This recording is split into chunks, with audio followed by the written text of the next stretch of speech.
Well, last night, of course, Donald Trump held a town hall meeting screened on Fox News. So let's talk for the next few minutes to Rina Shah, a political strategist and former Republican aide, and also to the Democratic strategist Marianne Marsh. Welcome both of you to the programme. I'll come to Fox News and that town hall in a moment or two, but let's start with those events in Georgia, because it throws up the question, do you think in the remaining 60 plus days of this presidential election campaign, we're likely to see more said about guns and gun laws, or is that simply too risky? Marianne, to you first of all. There's no question it will continue to be raised as an issue. It is always an issue. Gun reform is on the table, no doubt about it. But ultimately, the only way anything will happen about gun reform is to elect Kamala Harris to the White House and the Democrats win the Senate and the House. Otherwise, you're not going to see anything happen. That's been the problem for the last several years. Rina Shah, what's your analysis? Because when Donald Trump was asked about this, he said, of course, prayers to the community. But everyone on the Democrat side always shouts at responses like that it is much more than prayers that we need.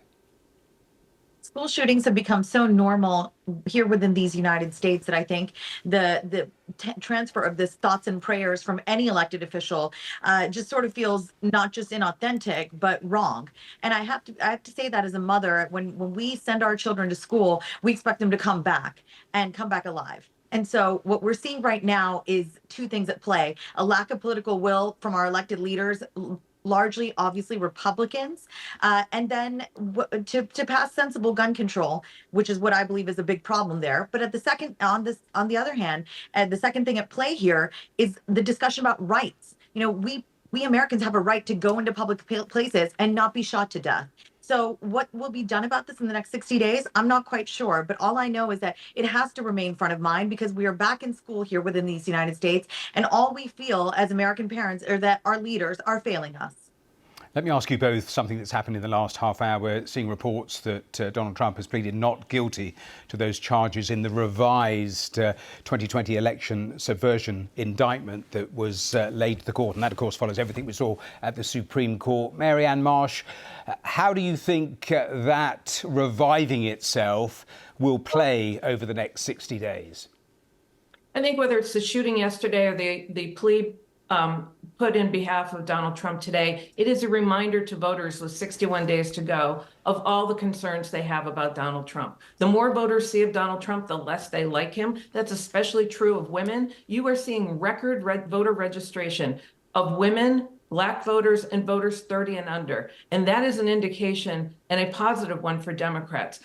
The shooting yesterday galvanizes women in particular and mothers, as Rina well knows. And then when you add the fact that Donald Trump has 34 felonies in front of him and other troubles, they don't like that. So it's a reminder of the challenges that Donald Trump has in terms of this election, which will be close, but also that voters take into the voting booth with them when they think about him and whether they're going to vote for him. Rina Shah. I'm curious to see Trumpism be rejected in certain pockets of the country, because as I've been looking at over the past year, I see in certain places when we talk about messaging, what's really resonating. So American women, of course, are galvanized by the issue of reproductive care and access, abortion, but also by these school shootings that are mass shootings in public places that certainly remain front of mind. But at the same time, we've got Republicans having had some success tying the southern border immigration to crime and public safety. And so that's one thing in which I want to see Kamala Harris really drill deeper and talk to the American public about how she would be different than how she's been alongside Biden in the White House these past 4 years. Also front of mind, similarly, right there in that cachet of kitchen table issues, is economy. And so divorcing herself from Bidenomics is something she has got to do often, and she's got to do it well in order to, again, penetrate what I believe is this bubble of center-right and center-left women that are going to determine the outcome of this election, particularly in 7 states, in the Rust Belt and the Sun Belt. Marianne, I don't think you would disagree in terms of what the attack lines from the Republicans are, and that's right, the economy, immigration, cost of living. You were watching that Trump town hall. Did he stay on message? Because I was listening to one exchange. He was asked about the Georgia shooting. He ended up in a sort of rambling way getting to talk about Viktor Orban endorsing him.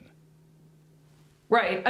I watched the town hall meeting last night as well, and it was fascinating because you really got insight into where Donald Trump thinks this race stands today with 61 days to go and what the debate Tuesday night might look like. And it is clear Donald Trump is concerned about his ability to win this race. The fact that the town hall was held not only by Fox, but in Harrisburg, Pennsylvania, the capital of that all-important state with 19 electoral votes that Donald Trump lost 4 years ago. He has to win it. It is a battleground state. Both Kamala Harris and Donald Trump are competing hard for it, but she has more options to win to get to 270 than Donald Trump does. Yeah. And I think you saw that by the attack lines he did last night on energy, on fracking, on the economy, on immigration, on jobs, all the same attack lines, but he didn't really make a whole lot of progress. And I think it really just revealed more than anything, he knows he's in the fight of his life.